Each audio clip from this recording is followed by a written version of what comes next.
Bom dia a todos, a todas. Uma satisfação poder participar dessa Semana dos Oceanos, aí realizada pela Universidade de Seve, do Moçambique, a convite do meu colega César, professor César, né? E fico muito feliz em poder falar um pouco sobre essa área que são os carbonatos, né? Os carbonatos marinhos. É a área aonde eu venho atuando e aonde eu vislumbro manter a minha atuação por, pela próxima década. Então, meu nome é Ricardo Meirelles, sou professor da Universidade Federal da Bahia, do curso de Oceanografia, dentro do Instituto de Geociências, que compreende, além do curso de Oceanografia, curso de graduação em Oceanografia, temos o curso de graduação em Geologia, Geofísica e Geografia. Também estou como professor permanente do programa de pós-graduação em Geoquímica. E na minha apresentação eu exponho aqui todos os meus apoios institucionais aí a grupos, instituições, programas de pós-graduação, projetos. Bom, o tema principal da palestra, o César não me disse muito sobre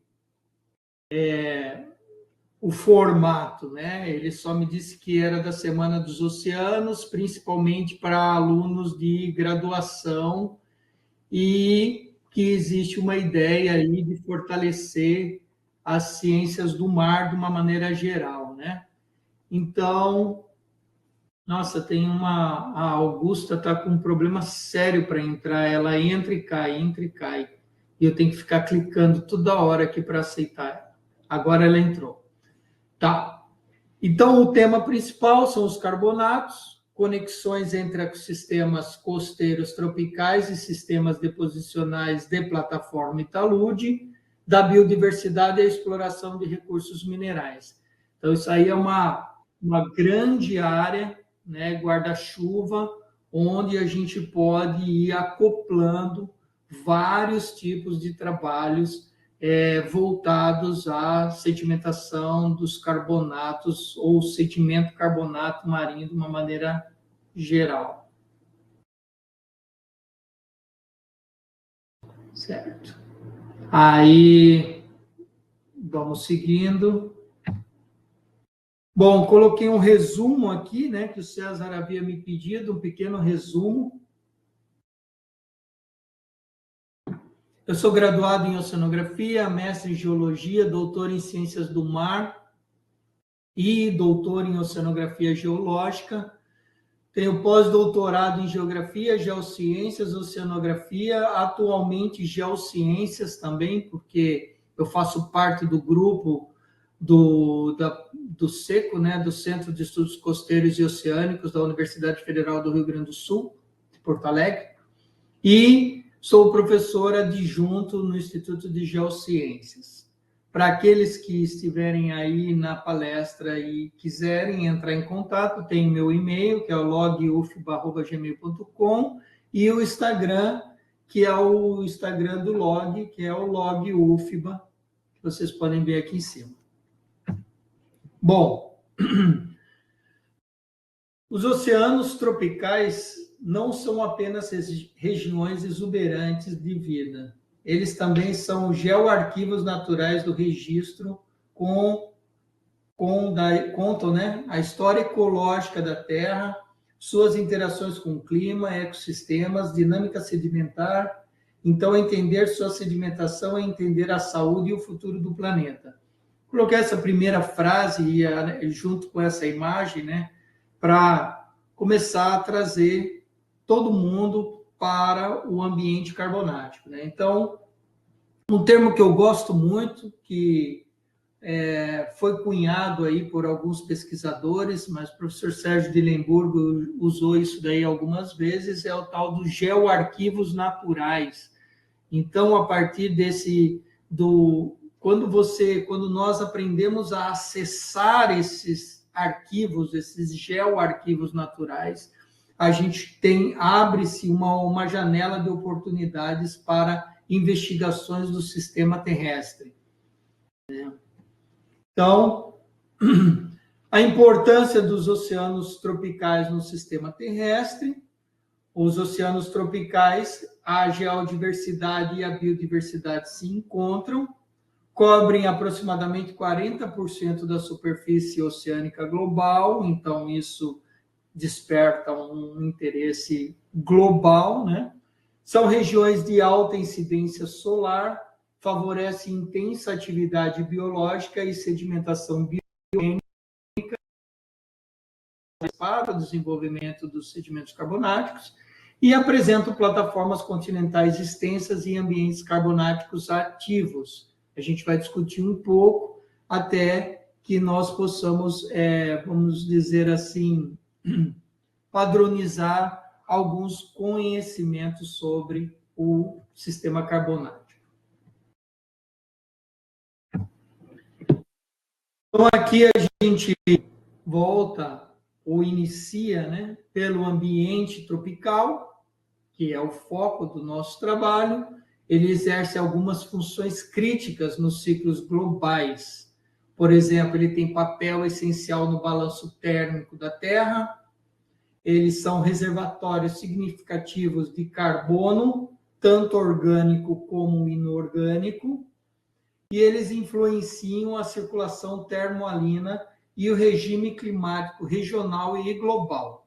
Aqui a gente pode ver nessa animação superior a extensão desse sistema tropical, né?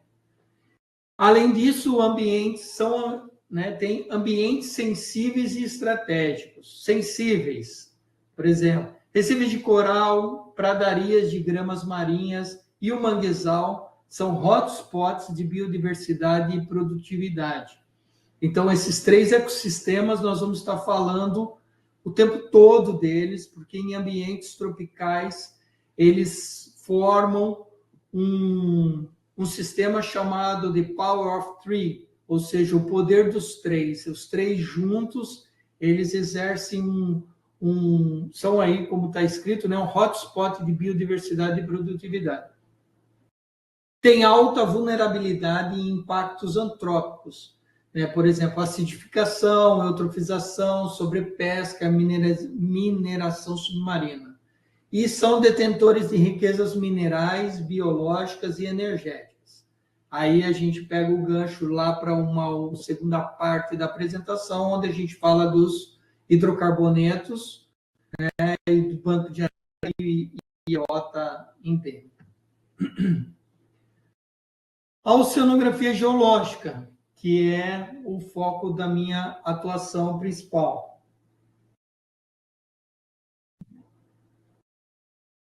Usada como ferramenta integradora. Ela une processos físicos, biológicos, químicos e sedimentares. Ela permite reconstruir a história recente dos oceanos tropicais. Quando digo recente, estou me referindo ao quaternário, com base em depósitos carbonáticos. E são fundamentais, né? Estratégias de conservação e exploração sustentável, de recursos de plataforma. Aqui está. Onde há mais tipos de substratos, há mais tipos de vida. Então, a diversidade de formas de fundo marinho não é um pano de fundo passivo, mas sim o alicerce dinâmico que sustenta toda a cadeia trófica, os ciclos de nutrientes e até mesmo o potencial energético dos oceanos.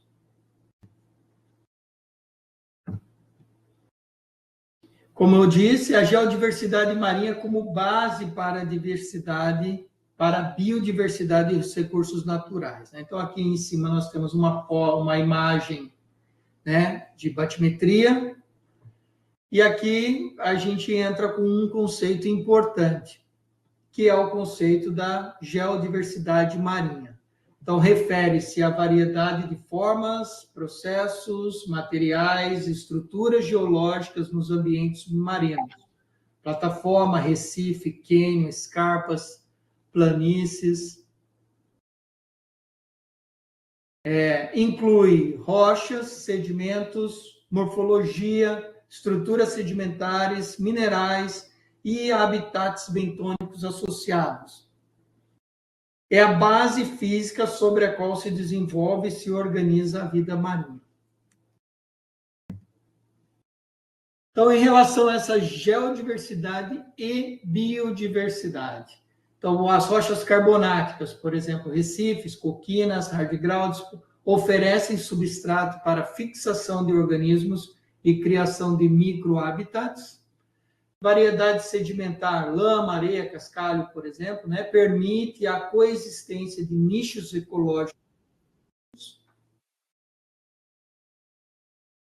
Ambiente como recifes, manguezal, pradarias marinhas, eles acumulam sedimentos orgânicos e carbonáticos, favorecendo a biodiversidade microbiana, a meiofauna e a macrofauna. A geodiversidade como base de recursos naturais, né? Então nós temos aí recursos bióticos, pesca associada a habitats recifais, bancos de moluscos, comunidades bentônicas, substratos consolidados. Então, essa é a importância dessa relação entre geodiversidade e biodiversidade.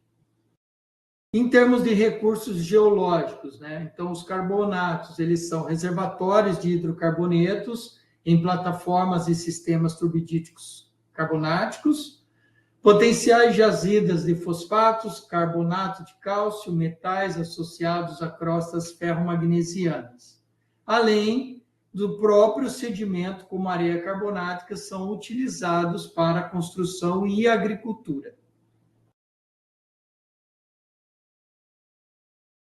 Agora, a gente fez um overview, aí, uma visão geral, né, desse ambiente marinho e como o carbonato se encaixa dentro do sistema tropical. Então, vamos entrar um pouco para o carbonato. Então, aqui a gente tem uma imagem da costa da ilha de Itaparica, olhando de Salvador, né? Olhando de Salvador para cá. Nós temos aí os bancos de recifes, né? Recifes de coral. Quando a gente trabalha com carbonato, a gente, como em outras áreas da ciência, a gente tem várias frentes, né? Então, a gente pode atuar na gênese, na formação desse carbonato, nos processos, na arquitetura ou nos fluxos gravitacionais. Então, tudo isso interligado, ele está associado a esse grande paraquedas aí, né, que é a sedimentação carbonática marinha. O carbonato, de uma maneira geral, ele é uma razão, né, magnésio cálcio da água do mar, é talvez o fator químico mais importante. Águas com alta razão de magnésio e cálcio favorece a precipitação da aragonita, e águas com baixa razão favorece a precipitação de calcita. Os dois minerais, tanto a calcita como a aragonita, elas têm a mesma fórmula, o mesmo peso. A grande diferença é quando há uma maior concentração dessa relação, favorece o depositamento da aragonita ou da calcita. O magnésio, inclusive, inibe a nucleação e o crescimento da calcita ao se adsorver em seus planos cristalinos, né, desviando a nucleação para a aragonita. Então, você transforma. Aqui, a gente tem uma tabelinha bem básica, né, o fator, magnésio, cálcio, temperatura, supersaturação, profundidade e águas meteóricas, quando favorece a deposição de calcita, quando favorece a deposição de aragonita. E abaixo, essa imagem vermelha alaranjada, é uma imagem de petrografia, né, de uma lâmina carbonática chamada aí carbonato em chamas. Imagem incrível de cimento carbonático sob microscopia de luminescência catódica. O campo de visão é cerca de 1 centímetro de largura. Então, aqui a gente tem o ciclo básico, né? Os organismos atuando para produzir o carbonato, e aí a gente vai falar um pouco mais à frente, os carbonatos como os sedimentos vivos, né? E aonde a temperatura, a saturação, a relação magnésio e cálcio atuam para a precipitação de aragonita e calcita no sistema costeiro e marinho. Então, apresentei para vocês aqui, agora eu vou falar um pouco mais sobre os processos. Enquanto o sedimento siliciclástico, aqueles provenientes do sistema terrestre, vindos da intemperismo, erosão, transporte e deposição, eles requerem principalmente a compreensão das leis físicas, né? Os sedimentos carbonáticos são derivados de sistemas biológicos e precisam de conhecimentos adicionais. Então, por exemplo, a evolução da vida e nas respostas biológicas às mudanças ambientais, e em como as condições ambientais vêm mudando na Terra. Então, essas outras premissas são importantes para quem trabalha com o sistema carbonático marinho. Então, a concatenação implícita desses requisitos e o aumento das incertezas quando se considera carbonatos gerados a partir da biota extintas mais antigas, atrasou a compreensão conceitual do desenvolvimento dos sistemas carbonáticos.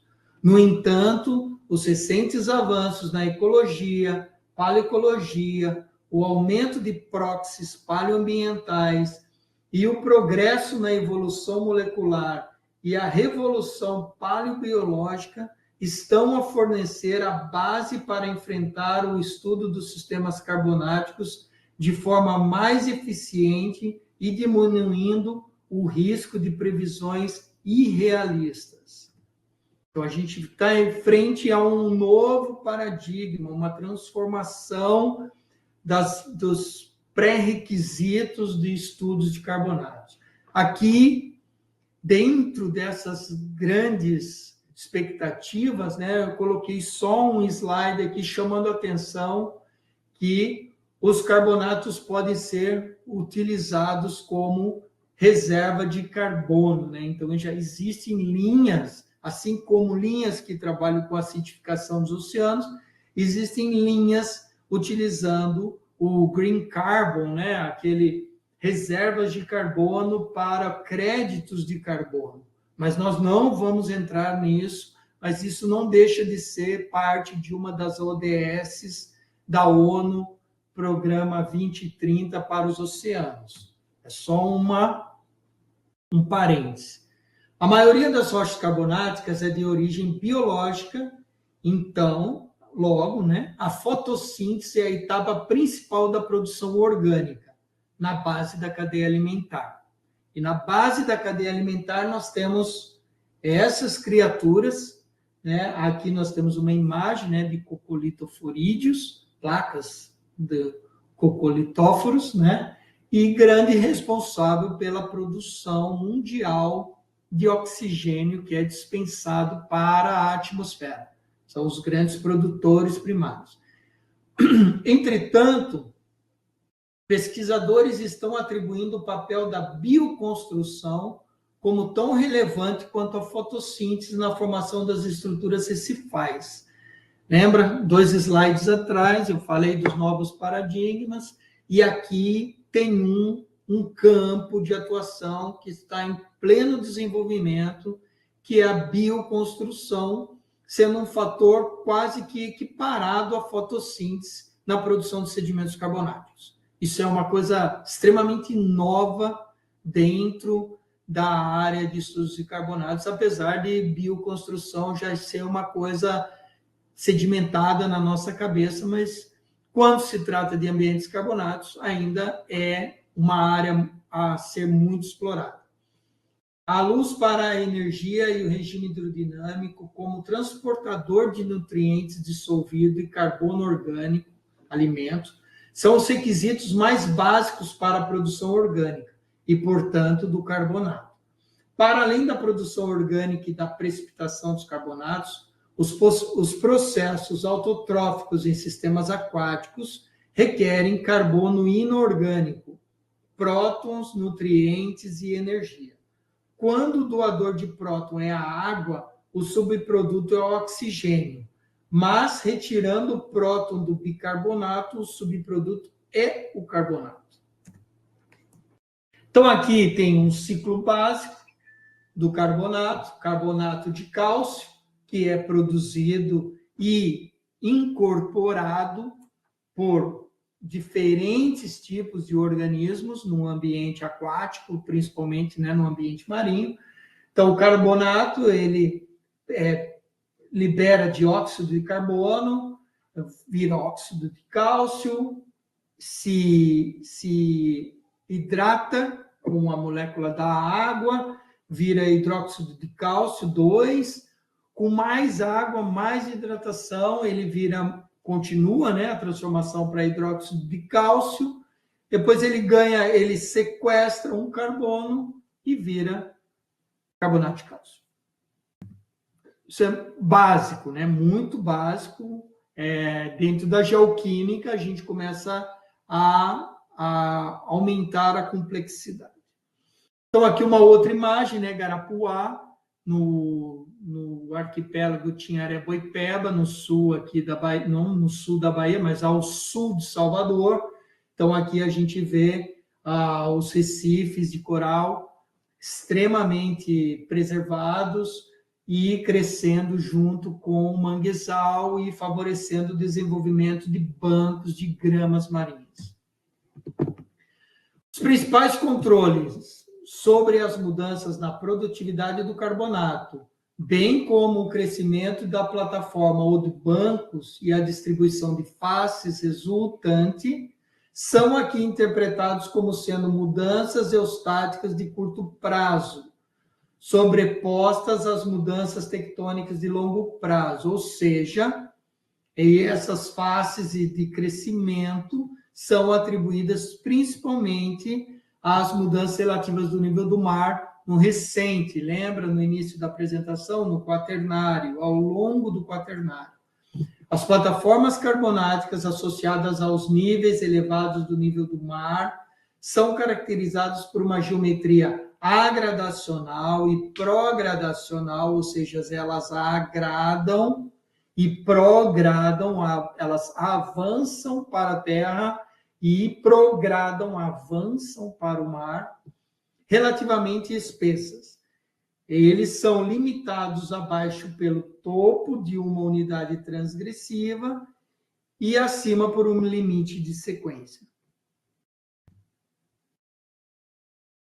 Bom, essa é uma frase que eu ouvi, li, gosto, aplico e acredito que os carbonatos são sedimentos vivos, ou seja, são bioconstrutores de sedimentos. Não o carbonato como si, né? Mas os organismos criam os próprios sedimentos. E aqui a gente tem um exemplo, né? Na Indonésia, essa paisagem paradisíaca, típica de um ambiente carbonático tropical, marinho, raso, e produtor e exportador de sedimento carbonático.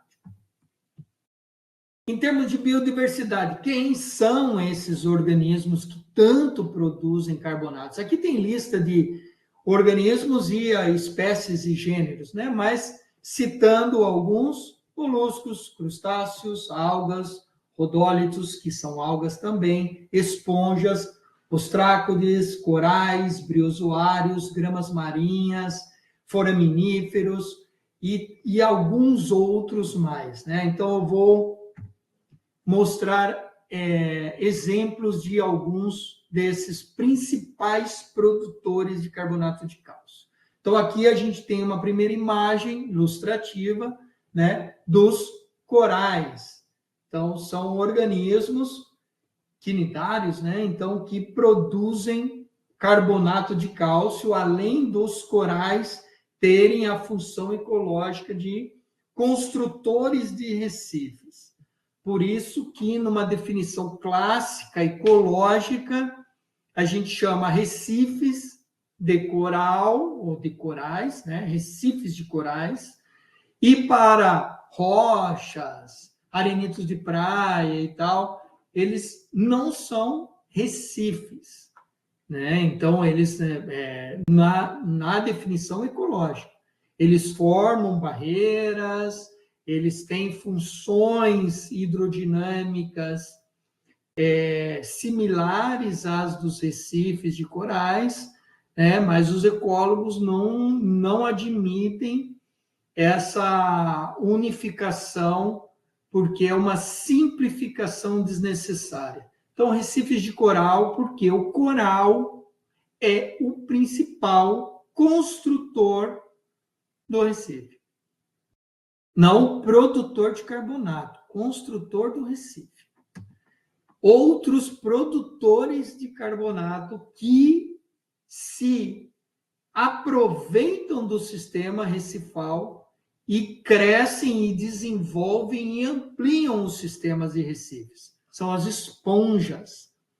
Então, esponjas são produtores de carbonato de cálcio marinhos de águas rasas e talvez os organismos organizados mais antigos do planeta. Ainda não se tem muita certeza, mas estima-se que são os primeiros organizados. Briozoários, grandes produtores de carbonato presentes nos recifes. Algas verdes, aqui a gente tem uma das maiores produtoras, as alimedas, né? Então, elas assimilam muito rápido e dispensam muito rápido o carbonato para ser bioaproveitado. Algas pardas, né? E algas vermelhas, que são as coralináceas, também estão muito presentes e produzem muito carbonato. Prados de gramas, as gramas marinhas, as pradarias. Então, a gente vai falar um pouco do poder dos três: recifes de corais, prados de gramas, manguezal, e aí eu vou falar um pouquinho mais em detalhe desse ecossistema, que é tão importante anexado aos recifes de coral, além da sua importância de produção de carbonato de cálcio, ela é uma barreira, uma acumuladora de material. Então, vamos começar com o queridinho, os recifes de coral, né? Então, que formam essas paisagens magníficas, né? Os grandes bioconstrutores de recifes. Não são apenas estruturas vivas, são arquivos geológicos em crescimento contínuo, testemunho dos processos oceanográficos, ecológicos, climáticos das regiões tropicais. Então, aqui a gente tem uma imagem perto de vocês, que estão aí no Moçambique, né? Aqui nós temos uma imagem das Maldivas, que são importantes análogos para estudos da sedimentação carbonática. Recifes de coral, produtores biogênicos em ambientes carbonáticos costeiros. A definição e classificação dos recifes: estruturas carbonáticas biogênicas, constituídas predominantemente por corais hermatípicos e suportadas por algas calcárias, as alimedas e as coralináceas, e organismos construtores secundários, briozoários, moluscos, esponjas. Ocorrência restrita às zonas tropicais em águas claras, quentes, rasas, bem iluminadas. Classificação, basicamente, recifes de franja, como está aqui, né? recifes de barreira e o atol. Eles têm papel sedimentológico, né? Dos recifes. Produção ativa de sedimentos carbonáticos por morte de organismos calcificantes. Bioerosão é um processo muito importante. Fragmentação e a bioconstrução e diagênese. Geração de grãos intrabacinais, bioclastos, algas, flakes, micritas, é a lama carbonática, né? Que alimentam ambientes costeiros e marinhos, rasos e profundos. No início da apresentação eu falo dessa conexão entre plataforma e talude. E a formação de fáscias do tipo greenstone, rootstone, bondstone, com estruturas de laminações, canais, cavernas, bioerosão. Então, tudo isso, como nós temos aqui, né, a textura mudstone, wakestone, packstone, grindstone e bondstone, todas elas são suportadas pelos grãos. Nós temos interações importantes, ecológicas e acoplamentos geobiológicos, né? Esses acoplamentos são muito interessantes e o que nos permite integrarmos com equipes de valências completamente diferentes, biólogos, químicos, físicos, matemáticos, enfim, né? Engenheiros. A interface crítica entre a geosfera e a biosfera, porque é exatamente o contato entre a geosfera e a biosfera. Recifes funcionam como engenheiros de ecossistemas, criando topografias, regulam fluxos hidrodinâmicos, ou seja, locais onde quebram mais ondas, locais onde as correntes de retorno se aceleram ou são reduzidas por conta da formação de uma laguna e promovem retenção sedimentar.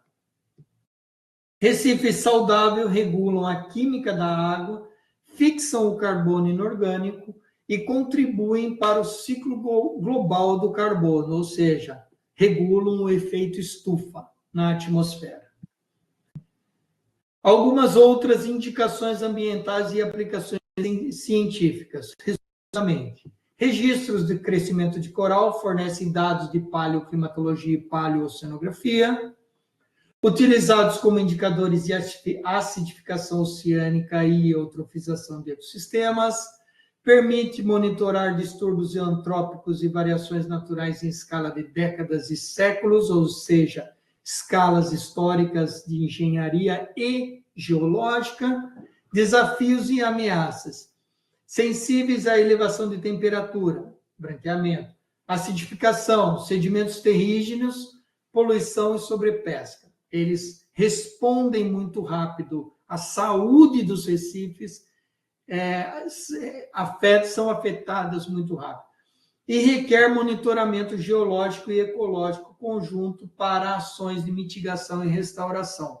No início da apresentação, mostrei um projeto em que nós estamos envolvidos e desenvolvendo, que é o PELD, que é o Programa Ecológico de Longa Duração, coordenada por um colega meu aqui da universidade, e faz justamente isso, um monitoramento ecológico para promover ações ou para sugerir ações de mitigação e restauração. Fundamental para a saúde e manutenção desses ecossistemas. O segundo grande ecossistema daqueles três são os prados de gramas, né? As pradarias marinhas, ou os bancos de gramas marinhos. Não apenas fixam carbono, mas fixam paisagens costeiras inteiras. São o elo invisível que mantém unidos os recifes e o manguezal, e a memória sedimentar dos trópicos, além de abrigar uma biodiversidade, inclusive, né, os mamíferos associados a esses bancos de gramas, e o mais notável aqui para nós é o peixe-boi, né? E esse ecossistema submerso, compostos por plantas angiospermas marinhas, ou seja, isso é uma vegetação aquática, uma vegetação marinha, não é alga, né? Ocorre em áreas protegidas, com substratos arenoso-lamoso, entre o infralitoral raso e a laguna tropical. Então, eles fixam ecossistemas, eles ajudam a manter os sedimentos por mais tempo ali, a matéria orgânica mais tempo ali. Então, como os estuários já têm a característica de berçário, eles é que produzem parte dessa matéria orgânica, desse alimento, desse nutriente para a sustentação da cadeia. São zonas de interface entre os recifes e o manguezal, frequentemente formando mosaicos ecossistêmicos. Veja que na palestra eu estou buscando introduzir algumas palavras-chave que podem ajudar vocês, né, ou nas discussões e também a buscar caminhos alternativos aí para a pesquisa em que vocês já estão atuando, né? Então, mosaicos ecossistêmicos. Lembrando que a base da apresentação foi pensada para os cursos de graduação da Universidade SAVE, mas eu sei que aqui nós temos professores e pesquisadores de pós-graduação, então é interessante que a gente sempre desperte para essas palavras-chave. Bom, papel sedimentológico e biogênico, né? Estabiliza o substrato, diminuindo a ressuspensão e erosão, promove a retenção de partículas finas, incluindo de origens carbonáticas, a lama, né, a micrita e algas, estimula a presença e o crescimento de algas calcificantes epífitas, contribui para a formação de faces, tipo mudstone, wakestone, packstone, em contexto de baixa energia. Função ecológica e geoquímica, atua como sumidouro de carbono orgânico, exportadores de carbono particulado para áreas adjacentes, elevada produção primária associada à eficiência fotossintética e reciclagem de nutrientes. Suas raízes e rizomas facilitam a retenção redox no sedimento, promovendo microdiagene, sedimentação inicial do carbonato. Inclusive, essa é uma linha que nós estamos tentando iniciar o desenvolvimento. Aqui tem até uma pessoa, Augusta, que está presente na palestra, que, tendo a oportunidade, vai focar nessa característica.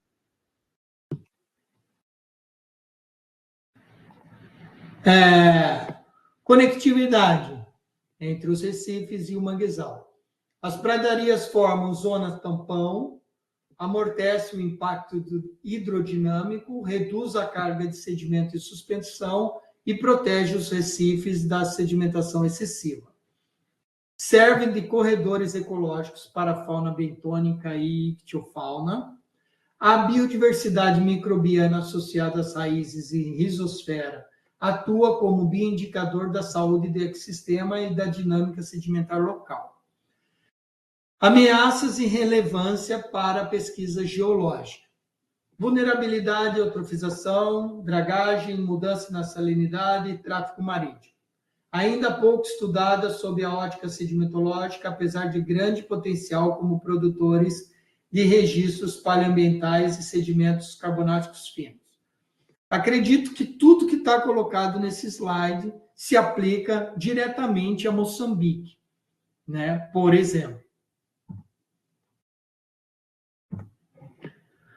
E a conectividade? Recifes de coral, prados de grama e o manguezal.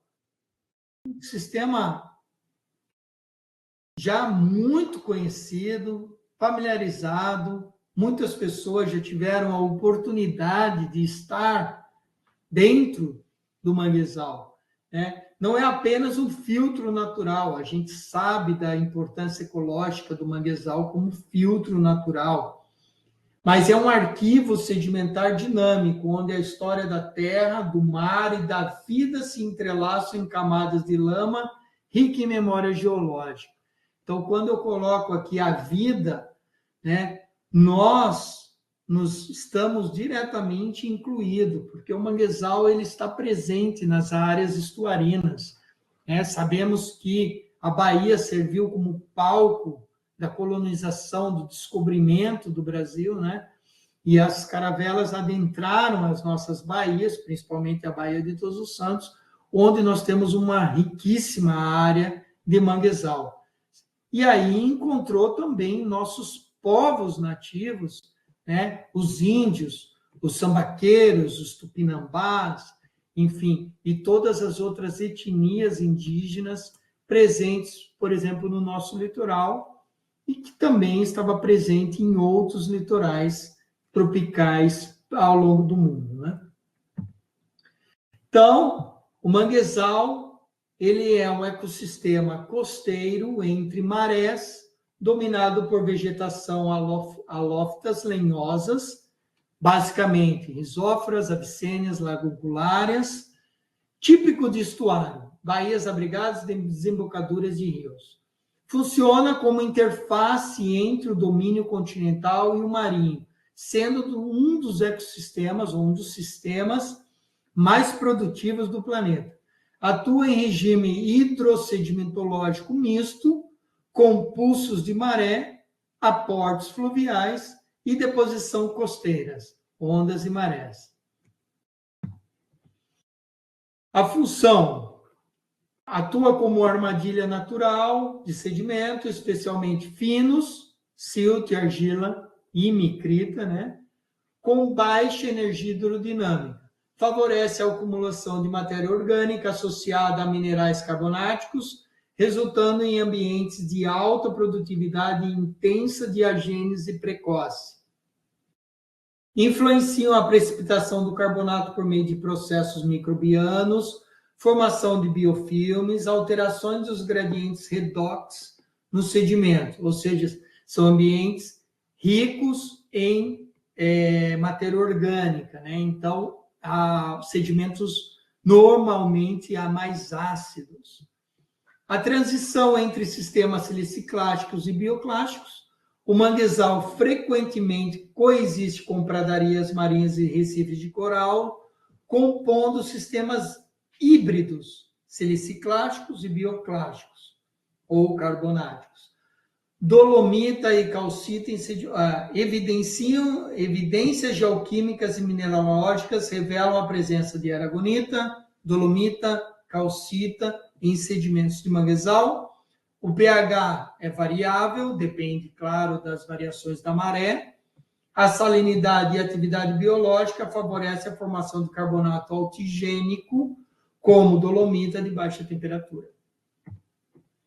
A relevância geoquímica e paleoambiental. São arquivos do carbono orgânico e inorgânico, úteis na reconstrução de condições paleoclimáticas e antrópicas, indicadores de mudança do nível do mar, salinidade, produtividade em escala holocênica e no quaternário, fornecem dados sobre acumulação e preservação de sedimentos em zonas de transição ecológica.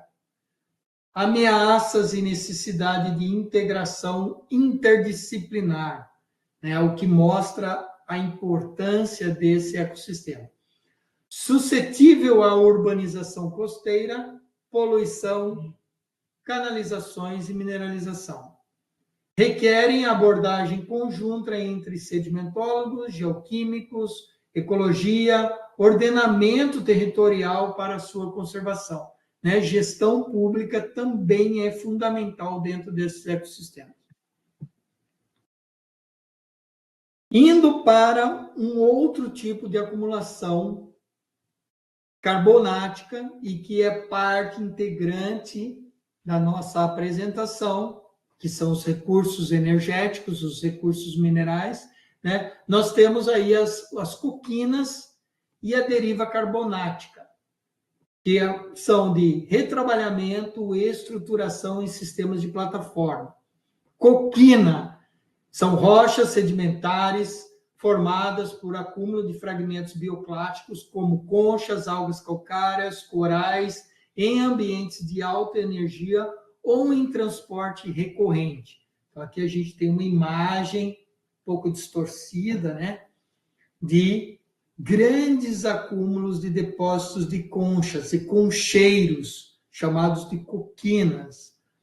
E as derivas carbonáticas são corpos arenosos ou rudáceos, ou seja, mais grossos, como esse aqui, formado por transporte lateral ou downlap, né, de sedimentos carbonáticos, desde plataformas rasas até áreas mais profundas, plataforma interna, externa e talude superior, associados a um reworking, um retrabalhamento marinho, seja por onda, maré, tempestades, correntes costeiras permanentes. Então, esses processos, né, e fases, depende, né, de uma intensa hidrodinâmica costeira que favorece seleção, retrabalhamento, concentração de bioclastos. Então, são 3 áreas de investigação: seleção, retrabalhamento e concentração de bioclastos, como moluscos, ostras, alimentas, corais, enfim. Faces típicas, ou seja, aquelas camadas típicas. Grainstone, rootstone, ou seja, são faces grossas, matriz sustentadas. Alóctones, né? Com estratificação cruzada de baixo e médio ângulo, corpos tabulares, alongados ou lenticulados, muito bons para acumulação, como reservatórios, associados com níveis de tempestitos, turbiditos, contornitos. São 3 grandes processos que ocorrem abaixo da plataforma interna. Então, sobre plataforma média e externa e talude, ou seja, águas profundas. Significado paleoambiental estratigráfico. Indicadoras de zonas de alta energia e transporte bidirecional, marcam eventos de tempestade, fases de exposição, transgressões rápidas, ou seja, eustáticas, variações eustáticas do nível do mar, podem ser lacunas estratigráficas parciais ou condensações em registros quaternários ou até mais antigos, servindo como análogos. A gente vai discutir um pouco sobre esses análogos. Então, aqui embaixo nós temos uma modelagem do transporte de um corpo numérico, né, análogo a um corpo sedimentar, sendo empurrado, transportado para uma outra área devido a uma declividade e a um dos processos ligados a esse transporte, sejam tempestitos, sejam turbiditos, sejam contornitos, enfim. Aplicação como análogos de petróleo. Então, coquinas são rochas reservatórios reconhecidas em importantes bacias. Aqui no recôncavo, lá um pouco mais para baixo, nas bacias de Santos, de Campos, ao nordeste aqui, na bacia Potiguar, no Rio Grande do Norte. Por quê? A sua porosidade depende da granulometria, cimentação e biorosão. São rochas extremamente porosas. Então, facilita a acumulação de óleo. E são rochas carbonáticas, marinhas. Importantes como análogos modernos para o estudo de reservatórios carbonáticos heterogêneos, de origem não recifal. Então, existem os carbonatos de origem recifal, associados aos recifes de coral, aos prados de gramas, e existem os reservatórios não recifais, associados às coquinas e aos deltas de deriva. Exemplos modernos e fósseis. Um exemplo moderno: bancos de coquinas em lagunas hipersalinas, comum na Argentina, no Chile, zonas de alta energia como barreiras arenosas recifais. E registros fósseis: Bacia de Santos, as coquinas do pré-sal, Bacia de Campos também, depósitos miocênicos de plataformas carbonáticas da Indonésia e no Caribe, né? E também nas Maldivas. Então, aqui a gente vê uma imagem de uma seção dentro de coquinas, elas às vezes são mais homogêneas, às vezes são menos homogêneas, com deposição mais arenosa e entre as deposições com chifre. E aqui um corte em lâmina petrográfica, onde a gente pode ver aí uma estrutura carbonática extremamente porosa. Outro depósito são os turbiditos carbonáticos, que se desenvolvem ou que se desenvolveram em plataformas ricas ou riquíssimas em carbonato. Então, são como deslizamentos que guardam em suas camadas não apenas energia e sedimento, mas pistas, né, o tal dos geoarquivos, sobre a dinâmica de plataformas tropicais, sua instabilidade, história e potencial como reservatório de conhecimento e energia. Então, aqui a gente tem uma imagem de uma linha sísmica, onde a gente consegue ver claramente, ou para quem já está mais acostumado, claro, né, um delta de deriva, ou seja, aqui a gente tem uma interpretação, corpos sedimentares exclusivamente de carbonatos que deslizaram de águas rasas de plataforma para zonas mais profundas, ou seja, saíram de 100, 150 metros de profundidade e deslizaram para mais de 2.000 metros de profundidade. Então, essa concentração de material carbonático, lembrando que lá na história dos carbonatos são sedimentos vivos. Então, toda essa transferência de energia de zonas rasas para zonas profundas e, posteriormente, a acumulação e a diagênese, né, a formação de faces deposicionais, camadas sedimentares, elas vão acumulando história sobre que depois nós podemos interpretar, né, sobre a paleoceanografia, sobre os processos deposicionais, os processos acumulatórios. Mas o que são esses turbiditos, né? Turbiditos, depósitos formados por fluxos de turbidez, compostos majoritariamente por sedimentos carbonáticos, transportados de zonas de plataformas ou bancos para áreas mais profundas, talude e bacia. Esses bancos, normalmente, são os atóis, né? Os atóis formam grandes bancos. Há montes submarinos rasos também, associados a eventos de instabilidade gravitacional, ou seja, colapso de margens por conta de tempestades, descargas de sedimentos rápidos, são fluxos gravitacionais que vão impulsionados pela gravidade para atingir zonas bacinais mais profundas. Tem uma diferença entre turbiditos clássicos e siliciclásticos. Por quê? A composição, alta proporção de carbonato de cálcio. Textura, nós temos grãos bioclásticos e algálicos. E a diagênese acelerada, devido à sedimentação precoce e o processo de recristalização do carbonato. A estratigrafia e a arquitetura deposicional. Aqui na imagem ao lado, né, nós temos uma sequência clássica do turbidito proposta por Buhmann, mas que os turbiditos carbonáticos têm diferenças Mas a ideia geral foi proposta aí, onde nós temos uma seção grossa devido a uma instabilidade energética, então, que impulsiona pela gravidade aos materiais de águas rasas atingirem águas profundas.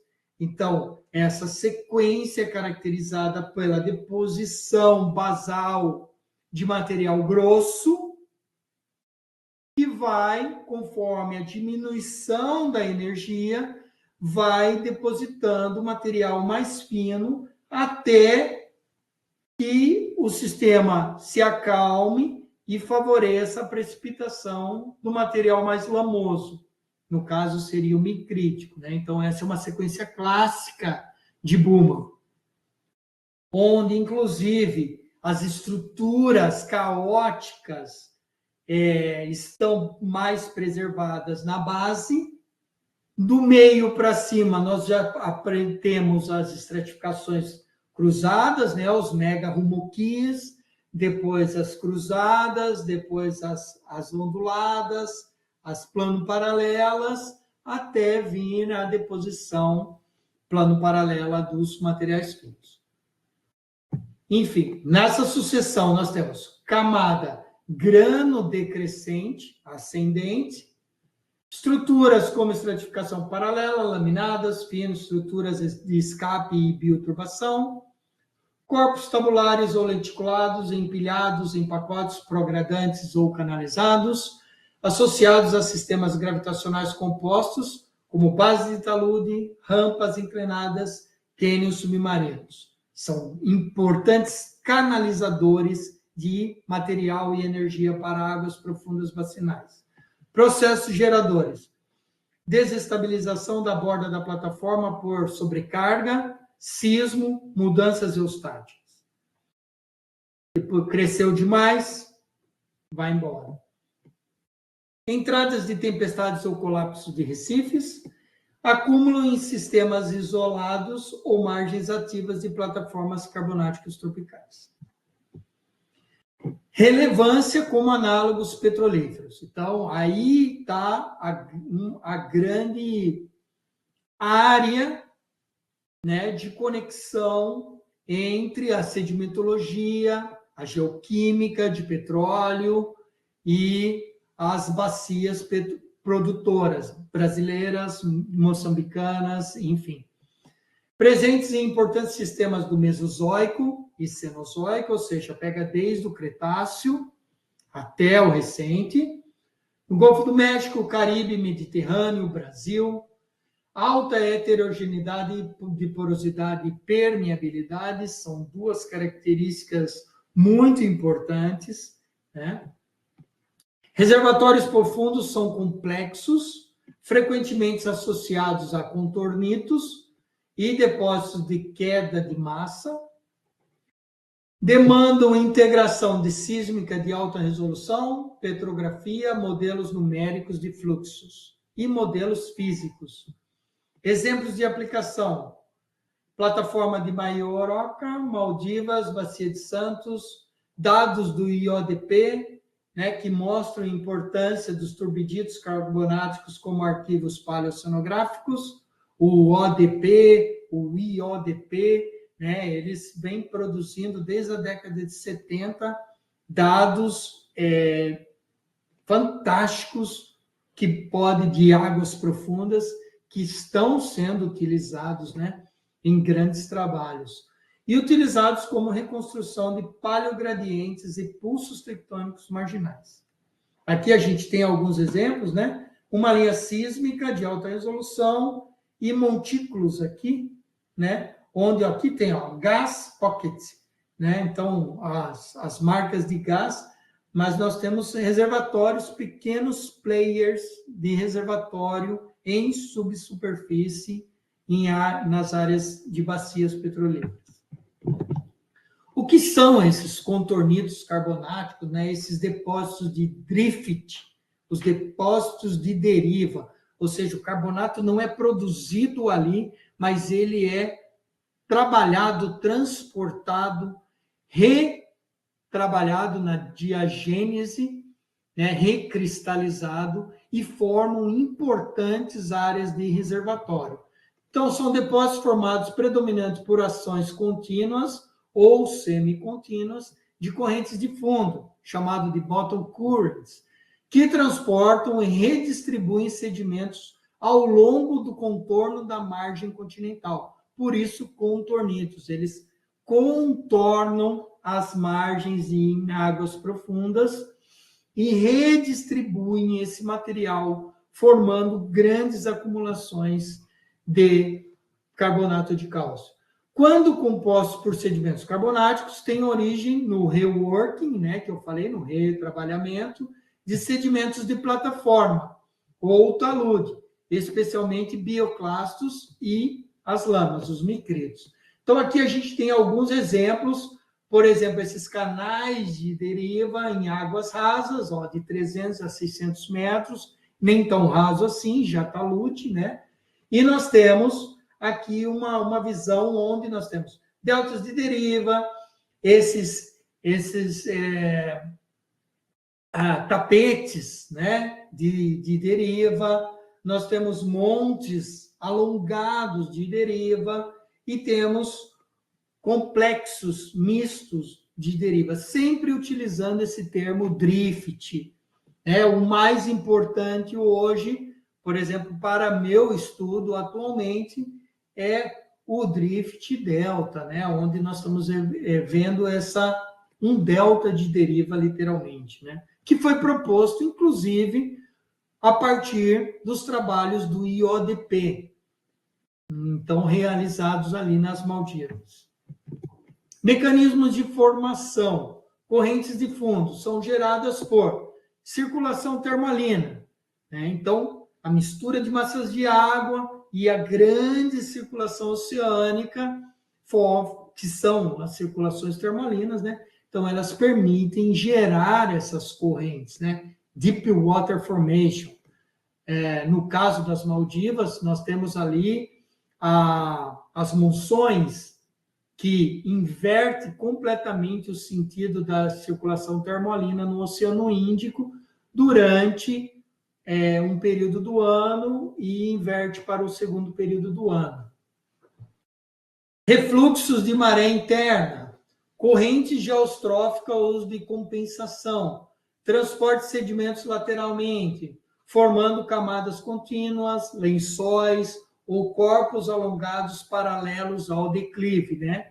Graças ao drift, a deriva. Características sedimentológicas e faces. Estruturas típicas. Estratificação paralela fina, ripple marks, assimétricos, camadas de granulação bem selecionadas, texturas variando de mudstone, packstone, grindstone, dependendo da energia e da distância da fonte. E frequente alternância entre níveis de alta e baixa energia deposicional. Aqui nós vemos uma batimetria de detalhe, né, da plataforma das Maldivas, por exemplo, onde você vê águas rasas, aqui 30, 100 metros, e águas ultraprofundas, ali que ultrapassam 2.000 metros de profundidade. Então, essa é a dinâmica.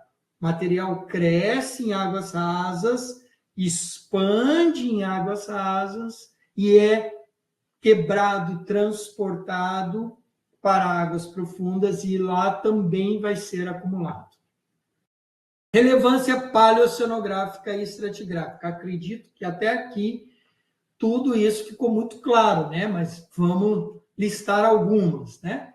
Registram padrões de circulação oceânica profunda ao longo do tempo geológico, são úteis na reconstrução de eventos climáticos, por exemplo, pulsos glaciais, interglaciais e mudanças termalinas, e permitem correlação de eventos sedimentares com forçantes climáticas globais, monções, El Niño, a corrente das agulhas, né, onde você tem ali a ressurgência, né, o uplift, né, o upwelling, desculpe, né? O uplift é a elevação por tectônica. O upwelling é ressurgência, que é famosa, a ressurgência da forma da corrente das agulhas, que forma, inclusive, grandes depósitos de fosfato. Importância em sistemas petrolíferos e estudos de margem, né? Então, cotornitos podem sobrepor ou interdigitar com turbiditos, formando depósitos híbridos complexos. Servir como selo, o selante, né, Duffels, ou até reservatórios secundários. Importantes na modelagem de sistemas de margens passivas e plataformas isoladas tropicais. Maldivas, Bahamas, o Nordeste australiano, né, a Grande Barreira de Corais. Ufa! Bom, quando o César me propôs o desafio, ele falou que era algo em torno de 2 horas.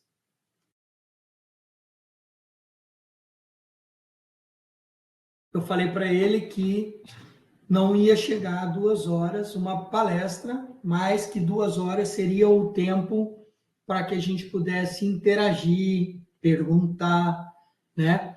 E trocar ideias, visto que, deixa eu olhar aqui, mas teoricamente o número de alunos de graduação e até mesmo alunos de pós-graduação, ambas as instituições, né, brasileiras e moçambicanas estariam presentes. Então, até aqui, o que nós falamos? Falamos uma introdução, uma breve visão sobre os oceanos tropicais e sua importância global, a geodiversidade marinha como base para a biodiversidade e os recursos naturais. Na primeira parte, nós exploramos os ambientes carbonáticos costeiros, recifes, gramas, manguezal, suas interações ecológicas sedimentares e o papel desses ambientes na fixação de carbono, na biodiversidade e na proteção costeira. A segunda parte, passamos aí sobre sistemas carbonáticos profundos, coquinas, derivas, turbiditos, contornitos, origens e modelos, e a analogia com sistemas petrolíferos, com foco em ciências aplicadas e inovação. Agora, a gente continua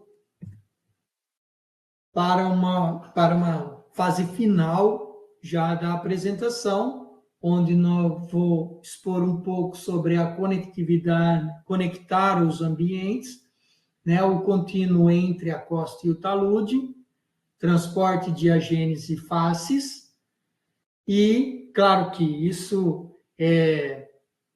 são ideias que serão colocadas, né, porque essa conexão é uma conexão bem complexa e um campo de atuação para nós, das ciências ambientais, das ciências naturais, das ciências marinhas, que fantástico, né? E a aplicação de modelos físicos e numéricos para buscar, né, prever e interpretar esses sistemas complexos. E a conclusão e perspectivas para Moçambique. Importância da formação de oceanógrafos com visão geológica e interdisciplinar e potenciais áreas de estudo e colaborações internacionais. Conectando os ambientes da plataforma ao talude, né? Processos, faces e integração sedimentar. Então, aqui tem uma imagem complexa, né, de onde nós temos a superfície do oceano, toda a coluna d'água que pode e vem sendo explorada, né, por equipamentos, por métodos, por técnicas, por áreas de investigação, seja hidroacústica, seja geoquímica, seja contaminação, seja, enfim, né, uma série de oceanografia sísmica. A oceanografia, de uma maneira geral, se dedica a isso. Nós temos a parte do fundo marinho, né, com todo o seu relevo, com toda a sua geodiversidade e que abriga a sua biodiversidade. E nós temos o subfundo marinho, ou seja, as camadas sedimentares e rochosas que estão abaixo do fundo marinho, abaixo, como costumam dizer aqui, abaixo do assoalho marinho, né? Então, são as chamadas camadas de subfundo. Continuidade entre esses ambientes, a conectividade, né? Essa imagem mostra bem a conectividade, né? Continental, áreas costeiras, lagunares, estuarinas, o oceano ligando a plataforma interna, média externa e o talude e o oceano azul, né? Então, ambientes carbonáticos não atuam de forma isolada, mas integram um sistema dinâmico e contínuo, desde zonas fóticas rasas, recifes, pradarias, até áreas profundas de bacia, talude e planície abissal. Então, eu acho que aí é que está a grande pergunta, né? Ô, Ricardo, por que os ambientes carbonáticos marinhos? Porque eles nunca atuam de forma isolada.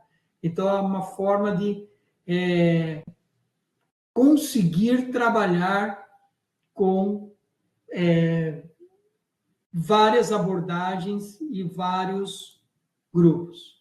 O sedimento carbonático produzido nos ambientes costeiros pode ser retido e acumulado localmente, que acontece aqui, né? Nós estamos vendo a formação de ilhotas, barreiras, então ele está sendo retido, acumulado localmente.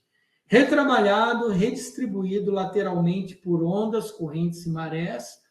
Nós vemos aqui também, né, essa distribuição e a formação dessas barreiras alongadas, desses atóis, e transportado verticalmente em eventos de colapsos e fluxos gravitacionais, as derivas.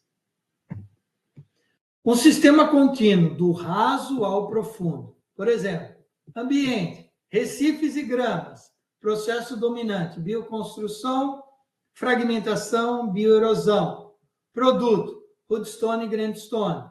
Manguezal, acúmulo fino, precipita e microbiana, né? O filme microbiano muito ativo.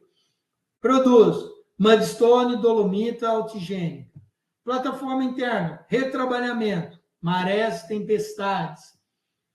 Que forma ali o produto? Coquinas, grindstones com estratificação.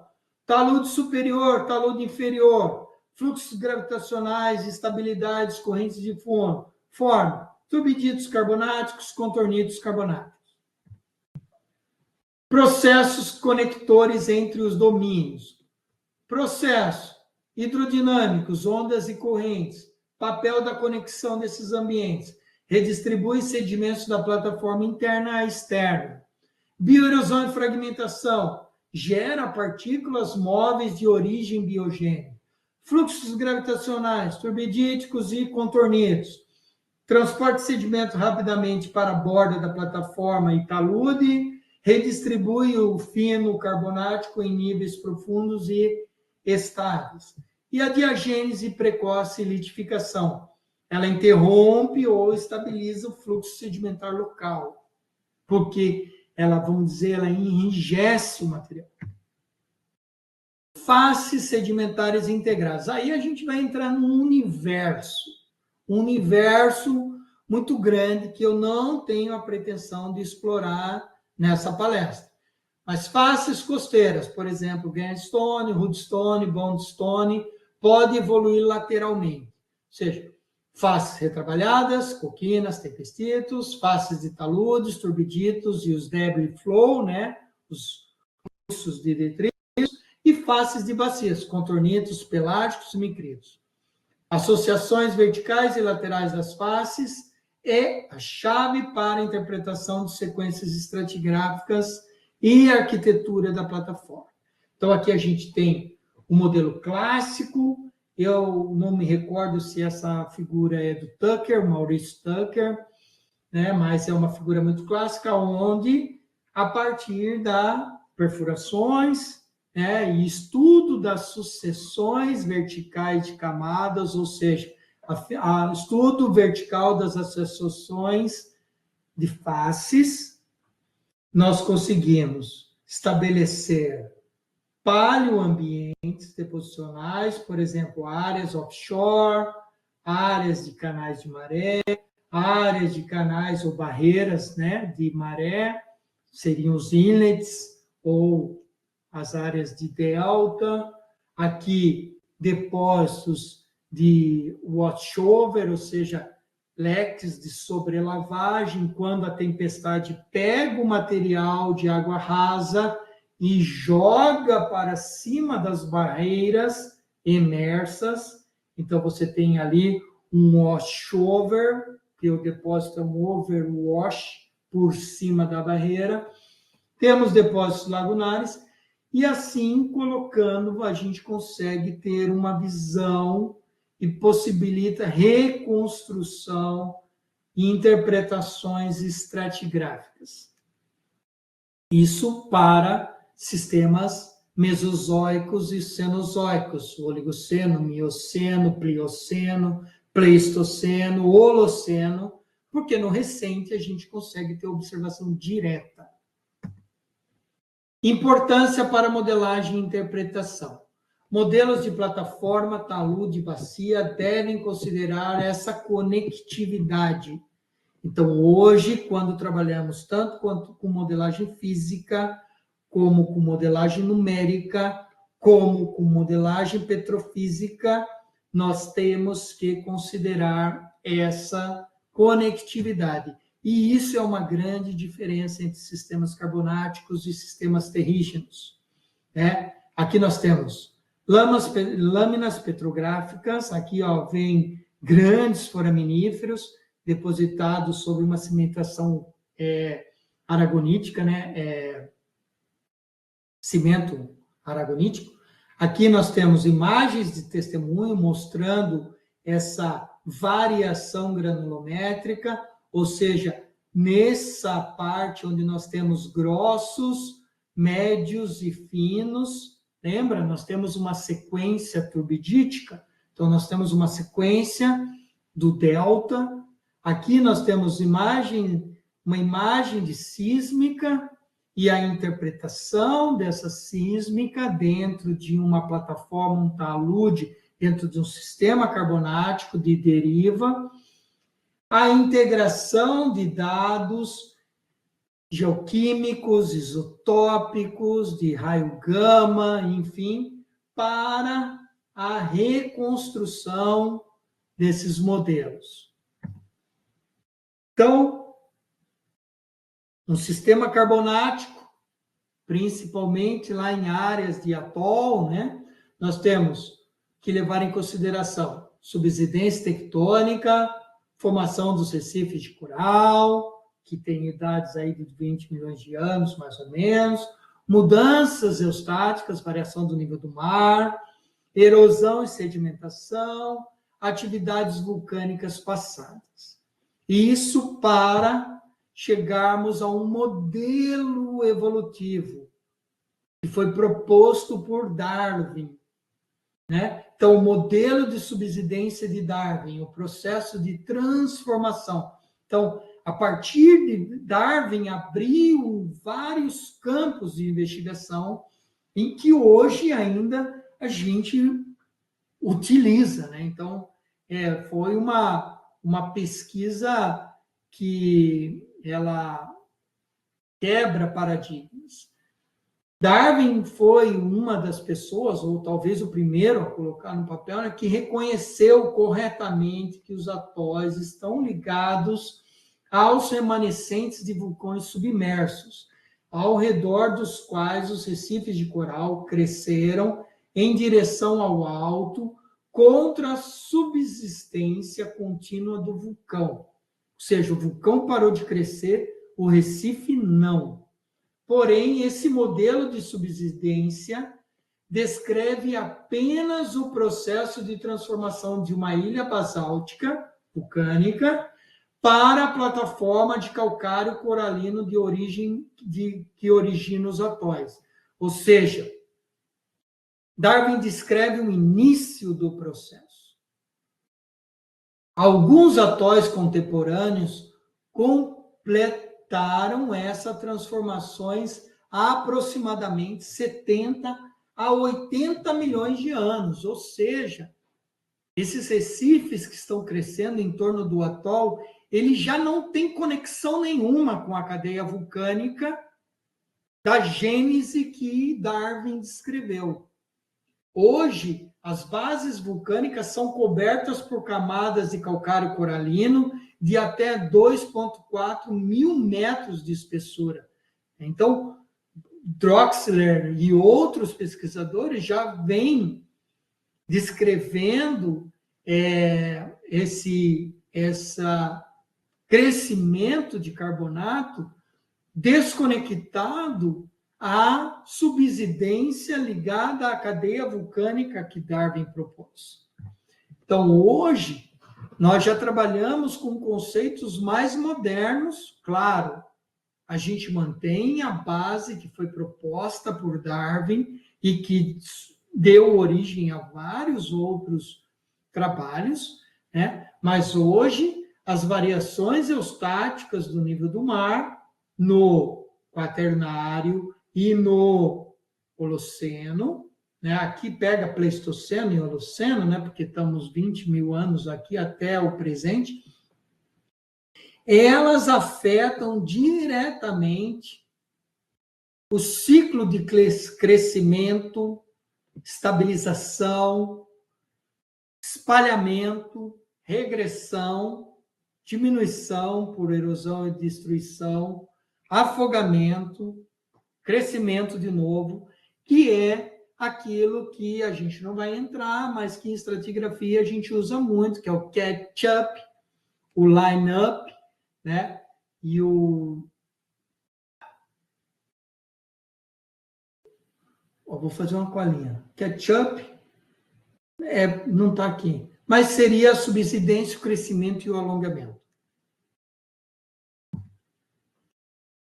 Bom, finalizando essa parte mais didática, né, a gente entra aqui na questão da nossa integração interpessoal.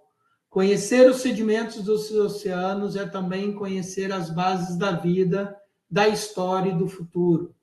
Moçambique tem diante de si a oportunidade de transformar sua costa em um território de ciência, formação e cuidado com o que há de mais profundo, que é o próprio mar, né? Serve para o Moçambique, serve para nós também pensarmos e refletirmos. Tem uma imagem aqui, duas imagens da costa de Moçambique, que à primeira vista é muito parecida com o que nós temos aqui no litoral da Bahia, né? Então, são realmente ali costas, em termos paleontológicos, não necessariamente costas irmãs, né? Tá aí o Lucas, para depois complementar essa história, né? Trabalhamos aí em alguns aspectos do Cretáceo com Congo e Gabão, que são costas literalmente irmãs, né? Mas paisagens muito parecidas com o que nós temos aqui. Então, conclusão: aplicação para Moçambique: formação, pesquisa, recursos e sustentabilidade. Então, nós temos uma formação em quais são as estratégias para você gastar. A gente vai abrir depois para uma discussão, tá certo? Formação acadêmica em oceanografia geológica, oportunidades estratégicas, estruturação de um curso de graduação em oceanografia com base ou ênfase em ambientes tropicais. Isso pode ser uma estratégia para o grupo de Moçambique.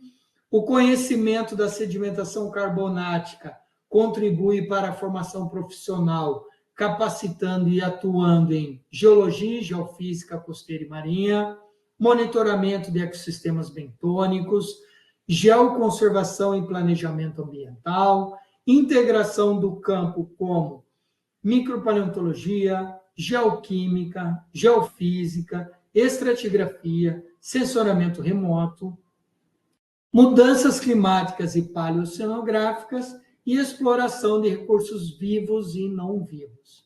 Então, são algumas áreas onde nós podemos contribuir diretamente. Quando eu digo nós, eu digo aqui o curso de oceanografia, o programa de pós-graduação em geoquímica, né? Que nós podemos estar contribuindo diretamente e nós queremos, inclusive, essa interação. Mostrei no slide anterior as similaridades entre as costas, né? Bom, além do que, o potencial de pesquisa que o Moçambique tem, né? Possui uma das zonas costeiras mais extensas voltada ao Oceano Índico Ocidental, com recifes, pradarias, manguezal, ainda subestudados sob o ponto de vista geológico. Possibilidades de pesquisa: inventário de ambientes carbonáticos modernos e sua conectividade, estudo de faces e de processos costeiros para reconstituições paleoambientais, aplicações de modelos físicos numéricos para plataformas tropicais, utilização de técnicas de análise de face, micropaleontologia aplicada, isotopia, microscopia eletrônica e espectrometrias, por exemplo. Então, aqui a gente vê o mapa das subdivisões do país, né, do Moçambique. Em termos de energia, de recursos energéticos, Moçambique é basicamente dependente, né, de minério de alumínio, de carvão, tabaco, mas ele tem ali petróleo, eletricidade, recursos minerais, titânio, grafite, ouro. Então, nós temos aí potenciais recursos marinhos nesse litoral. Carbonato de cálcio para a indústria de materiais, cimento, agricultura. Achar, né, potenciais jazidas de coquinas e reservatórios profundos, análogos aos sistemas do Brasil e de Madagascar. Integração do conhecimento para o ordenamento do espaço marinho. Isso é também uma das perspectivas da ONU, do programa Oceanos 2030, né? Do apoio à delimitação de geohabitats, ou seja, o mapeamento do fundo marinho para a detecção de geohabitats e o delineamento de geohabitats para conservação e uso sustentável, e o planejamento de resiliência costeira frente às mudanças climáticas, ou seja, uma frase que serve para nós, brasileiros, e para vocês, moçambicanos, é: o que nós estamos fazendo frente às mudanças climáticas para tornar a nossa zona costeira resiliente a essas mudanças. Outro ponto importante é a sustentabilidade e a soberania do conhecimento. A formação em oceanografia geológica fortalece a autonomia científica e tecnológica de Moçambique. Eu falo da área em a qual eu estou intimamente ligado, né? A área e subárea, a área oceanografia, subárea oceanografia geológica.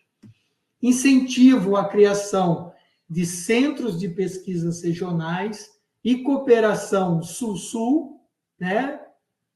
Países do hemisfério sul, a valorização da geodiversidade marinha local e um ato de soberania ambiental e cultural. Conhecer é preservar, preservar é soberania ambiental e cultural. Uma sugestão de cooperação é o estabelecimento de redes acadêmicas com instituições Brasil, África Austral e Oceano Índico, a criação de um observatório geooceanográfico costeiro com foco em ambientes tropicais carbonáticos. Isso é uma proposta que deve ser cultivada entre todos nós que estamos nessa apresentação, não se limita somente às pessoas que estão na zona costeira, não se limita a uma proposta só de Moçambique, muito menos uma proposta só brasileira. Então, eu acho que nós temos que criar ou fomentar, ou nos associarmos a um observatório de geooceanografia costeira, formação de uma linha de pesquisa em carbonatos tropicais dentro da futuro curso de graduação em oceanografia de Moçambique. Eu acho que vocês devem pensar em uma formação, em uma linha de carbonatos tropicais. E, claro, o intercâmbio para programas de pós-graduação. Então, aqui eu estou fazendo menção ao Pós-Petro, programa de pós-graduação em Geoquímica, Petróleo e Meio Ambiente. A gente tem na apresentação aqui a professora Simone Souza, que é a nossa coordenadora do programa atualmente. Então, a palestra também pode servir para dirimir, né, tirar dúvidas sobre como nós podemos estreitar esses laços, visto que nosso programa aqui, ele é um programa de, se eu não estou enganado, 40 anos de existência, com um laboratório associado, o LEPETRO, é um laboratório extremamente equipado, ou seja, que pode e que vem fornecendo formação a nível de pós-graduação de alta qualidade há décadas para pesquisadores da indústria, acadêmicos, gestores, enfim, e que nós estamos abertos e incentivando a aproximação de vocês do Moçambique. Qualquer informação, vocês podem encontrar no site do programa do Pós-Petro, no curso de graduação em oceanografia, no meu Instagram, né, que é o Log UFBA, que é o Laboratório de Oceanografia Geológica da Universidade Federal da Bahia, e por e-mail aí, logufba@gmail.com, sem dizer que as pessoas aqui, o professor César, tem meu contato pessoal, já faz parte do grupo do Log há algum tempo, né? E vem atuando aí com ânimo para aprimorar aí os estudos oceanográficos em Moçambique. Já esteve no Brasil, junto à Federal Fluminense, trabalhando com o professor Cleverson Silva, né, um professor muito conhecido e muito respeitado, e que as portas estão abertas. Obrigado